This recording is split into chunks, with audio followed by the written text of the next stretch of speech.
Hi friends, welcome to Hits and Pits with Ebola Cherries.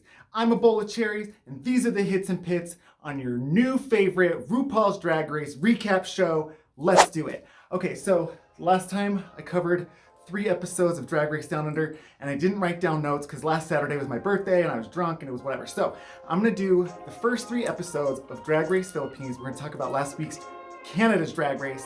Blammo, let's go. Oh, first. Sit down, but come over here. Look at this cute dress. Oh my goodness. Woo.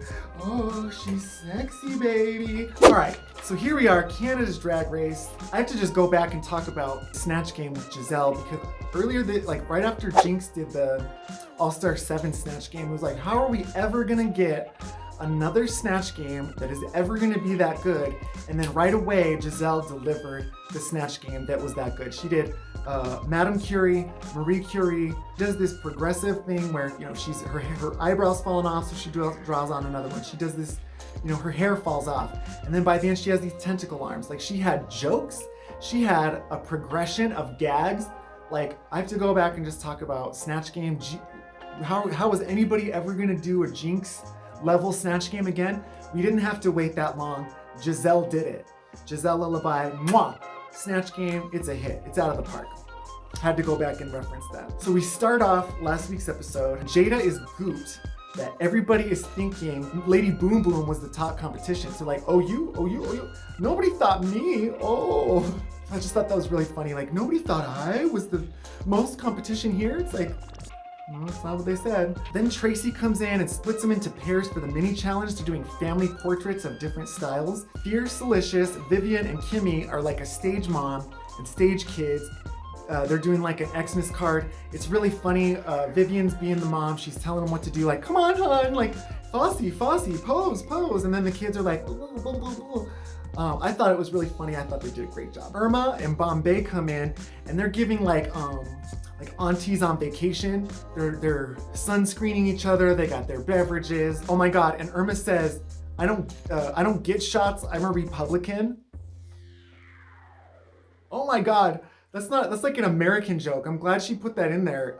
Cause seriously, those Republicans ain't gonna get no shots. Then Jada and Giselle come in. They are giving, they have babies. Is it her baby? Is it his baby? He doesn't know. Then they have another baby while they're there. So they're doing a family photo shoot with all the new babies. And Tracy's like, okay. Jada ends up winning the mini challenge and she gets $2,500 to spend from Dirt Squirrel Apparel. Bam! Cosmetic Queens is the main challenge. They have to come up with 6 colors for an eyeshadow palette and then use it to brand themselves. They do a commercial and they also do a photo shoot. There's lots of talk between the girls about what the challenge really is. Because is it really about the makeup? Is it about the jokes? Is it about the commercial? Or is it just about introducing yourself? And so obviously being Drag Race, it's a combination of all those things. So the thing that I noticed about this when they're working with Tracy is that Tracy actually gives them real notes. Like, you can tell she's been in the industry and she helps the girls lift. She helps the girls, you know what I mean? The girls will give a delivery and she goes, ba da da da da. And so they repeat it. And so it's like she helps them with the textual element of it. She helps them with the energy element of it. And she's kind of giving them this like gentle feedback as they go along. And okay, so then as they're getting ready, they share their makeup stories and they share some like coming out stories. Found that all really fun. The one that I really stood out to me was Bombay talking about you can just be beautiful at home.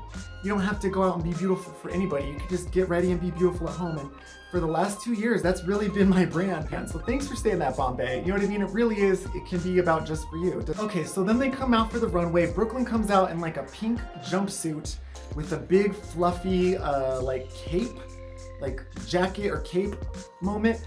The cape moment is a hit for me, but the sequin bodysuit is a hit because in the way that we were talking about Ebola Queen's draped chartreuse outfit, you can't really drape stretch sequins in that way. And so it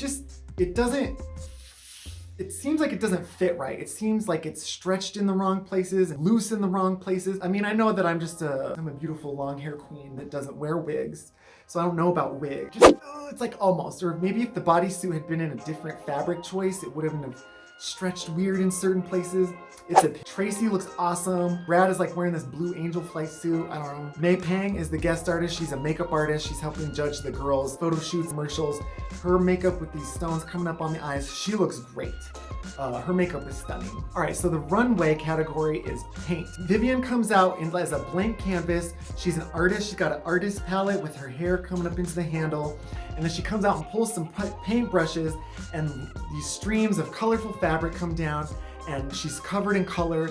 I think this is one of the best runways ever. And no, like, when have we ever seen somebody do these like linchpin with these paint brushes? To me, she is art. It's a gorgeous look. It's a hit. I love it, Vivian. Oh. And the way that the hair is integrated into it, love it. Then Irma comes out giving like Mondrian, like color blocking, except she's only done on half of her side. And then on the other half, she's black and white, and it's like stenciled lines cut out. Such a cool concept, really done, really detailed in a really cool way. It's a hit. I love it. Oh my God. Then Bombay comes out in this gorgeous gown. She throws some colorful dust up in the air. She has these puffy sleeves that are not connected to the dress, and this beautiful, just kind of like an empire waist coming down, like big fluffy, big skirt. It's not cinched at the waist. It's just like a big drapey thing. And she comes and does the spin to the floor, which I love that. If you can do a spin to the floor and have a big puffy, I love that.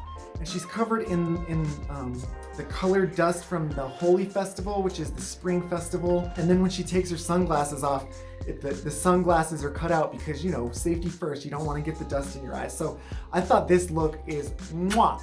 And I just gotta say, overall, through the whole season, Bombay's last look, where it's the helium and she's got the little tiny butt cheeks and it's all balloons, from her first runway where she cut up her coat and like Bombay gave us some of the best runways ever. Like she needs to be a model. Like Bombay, they did her wrong. I'm sorry. She deserved to be in the end. That's all I'm gonna say about that. Jada Shada Hudson comes out in like a gold dress with this big hoodie on it, and then it's got this like paint coming down with faces. It's black paint and there's faces coming out of it. And she's talking about black is beautiful. She's talking about being proud of your blackness and being proud of who you are. And I just thought it was really stunning. She looked gorgeous. It's paint, and everybody else went super like rainbow colors or whatever. But her kind of monochrome gold with the black is really stunning, really impactful. I loved it. It's a hit. Giselle comes out in this big crazy Picasso. She got half of a big Picasso with faces coming out the side. Her arms are sticking out this way, and then her real hand is up and being a flower in her pocket. She looks great. She is stunning. This concept and the execution of it, it's a hit. It's awesome. I didn't even know what to write. It's just so out of the box. It's just so cool. Miss Fierce Delicious comes out and she looks like she's in a swing. She has a fake leg pointed and her shoe is kicked up off into the bushes. She's giving a classic art piece, but when you look at the thing, she's missing like a bunch of layers of petticoats, like layers and layers of petticoats. And maybe it's like a weight restriction.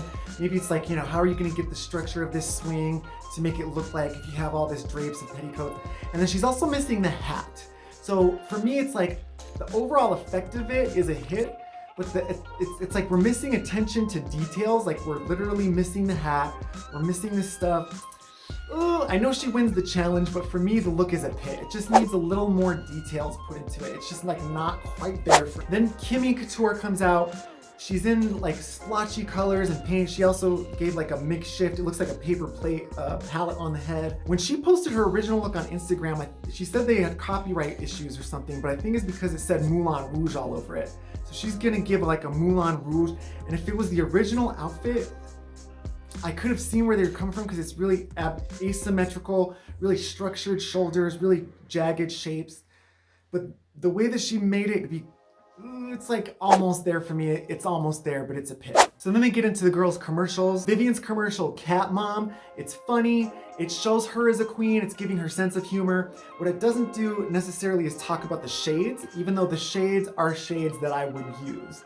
It's a hit for me. Irma comes out and does Snot Rocket. She says, to infinity and beyond infinity, which made me laugh really hard. However, the colors of her palette, I don't know if her colors would look that good on me, so I don't know if I'd use that palette. So for that reason, my necklace has dropped down my boob. For that reason, it's a pit. Bombay comes out with her buttered chicken palette. It's giving really colorful shades that I would use. But what she also does is she's describing like what she uses them for and for herself. They're spicy, they're POC spicy. Everything that she says is joke after joke after joke. So for me, Bombay really nails the challenge. Her commercial to me is the best one. Anything Bombay does is a hit for me. All right, then Jada Shada Hudson comes out with the Turn Up Girl palette. It's bright, it's colorful, it matches the rainbow stuff that she's wearing. The palette, the commercial, her picture looks great. She looks really happy, she looks gorgeous in that.